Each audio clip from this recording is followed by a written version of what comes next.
तो 40 साल पहले स्क्रैच से काम स्टार्ट करके पहले प्रिंटिंग इंक की फैक्ट्री, फिर रियल एस्टेट और स्टॉक मार्केट वेटरन, आज मैं अपने इंस्पिरेशन अपने फादर के साथ बैठा हूँ। Season 2 of trade red unfiltered with dad. So dad, आपकी जर्नी थोड़ा सा व्यूअर्स को बताओ कि आपने कैसे स्टार्ट करा। मैं अपने पेरेंट्स को देखता था। मेरे पेरेंट्स बहुत ही हाईली क्वालिफाइड थे।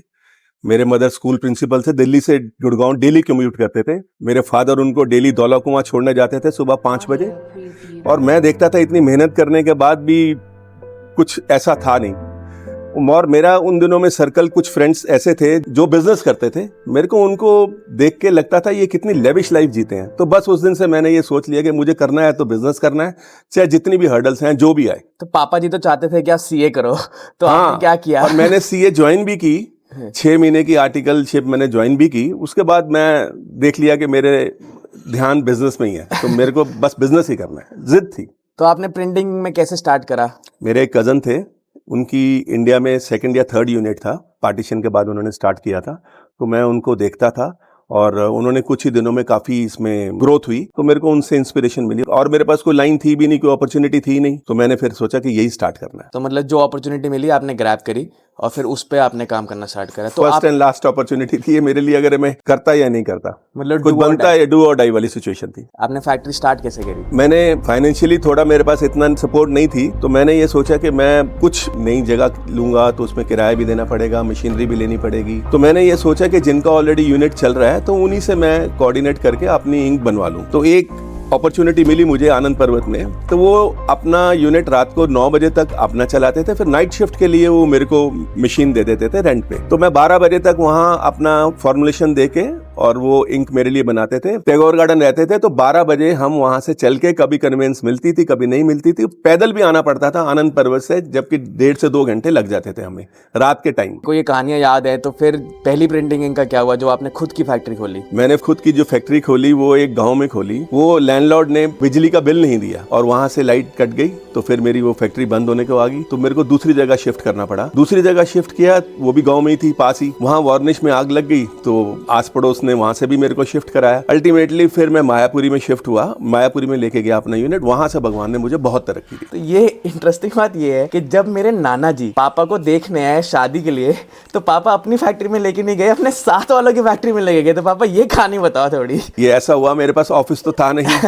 मैं अपने बाहर स्कूटर पे ही बैठ के बिल काटता था, सब कुछ करता था। तो फिर मैंने साथ वालों को रिक्वेस्ट की कि मेरे ऐसे वो देखने आ रहे हैं, तो आपका ऑफिस में इस्तेमाल करना चाहता हूँ। तो वो भी समझते थे मेरे को, तो उन्होंने कहा कोई बात नहीं, आप कर सकते हैं। तो फिर मैंने शादी के पहले खैर उनको ये बता दिया था कि ये ऑफिस मेरा नहीं है। तो फिर पापा, आप प्रिंटिंग इंक से, फैक्ट्री से आपने कब डिसाइड करा कि भैया अब तो मुझे अपना काम शिफ्ट करना पड़ेगा और आप रियल एस्टेट में एंटर करें? एक्चुअली क्या है, 2010 के आसपास में सारे मल्टीनेशनल इंक्स इंडिया में आ गए थे। इवन जहाँ से डॉलर या इंडियन करेंसी छपती थी वो भी इंक इंडिया में आ गई थी।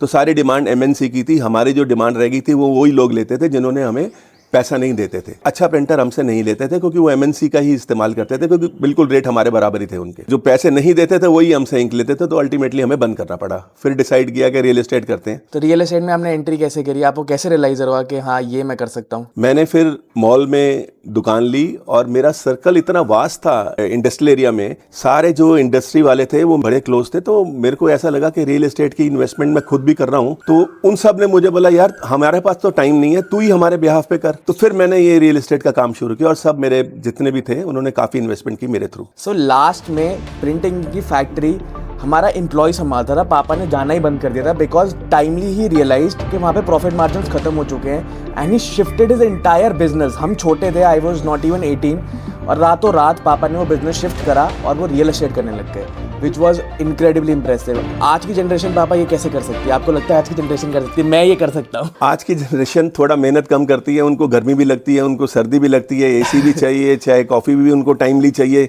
तो थोड़ा सा उनको मेहनत करनी पड़ेगी अगर जिंदगी में तरक्की करनी है तो। और जहां तक आपकी बात है, तू भाई बहुत हार्ड वर्किंग है, बिल्कुल मेरे ऊपर गया है। मेरे को खुशी होती है कि मेरा ब्लड इतना मेरे से इंस्पिरेशन ली है। ये सिर्फ वीडियो में हो रहा है, ऐसे असल में मुझे सुनने को नहीं मिलता है। तो पापा, स्टॉक मार्केट, उसके बारे में हम ऑलरेडी पिछली वीडियो में बात कर चुके हैं। अभी करंट सिनेरियो में मार्केट बहुत फॉल ले रहा है और बहुत पैसा जा रहा है।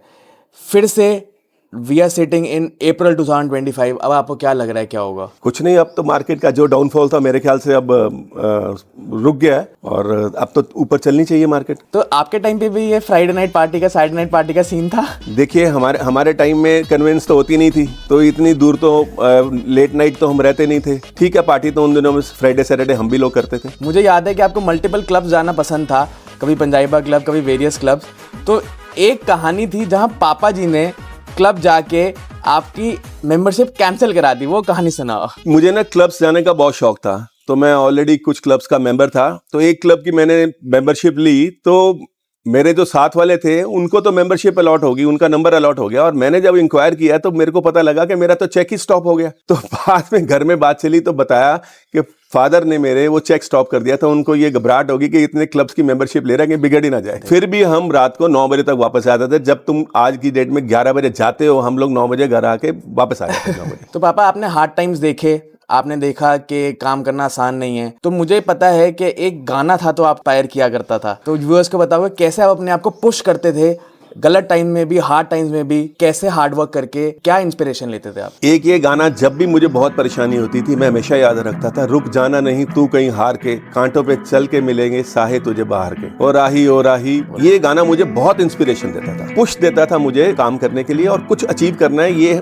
मेरे को बहुत इंस्पिरेशन मिलती थी इस गाने से। तो आप आज की जनरेशन को क्या बताओगे, हार्ड टाइम्स को फाइट कैसे करना होता है? देखो, हार्ड टाइम के बाद अच्छा टाइम तो आएगा ही आएगा। हार्ड टाइम के लिए थोड़ी आपको अलग से मेहनत करनी पड़ेगी, धैर्य रखना पड़ेगा। तो पापा, आपने लाइफ में कभी मुझ पे पढ़ने का प्रेशर नहीं डाला, तो ऐसा क्यों था? पढ़ना जरूरी है, पर उसका प्रेशर दिमाग में लेने की जरूरत नहीं है। और मेरा तो लाइफ का एक क्लियर फंडा है, किसी भी चीज का कोई भी प्रेशर मत लो।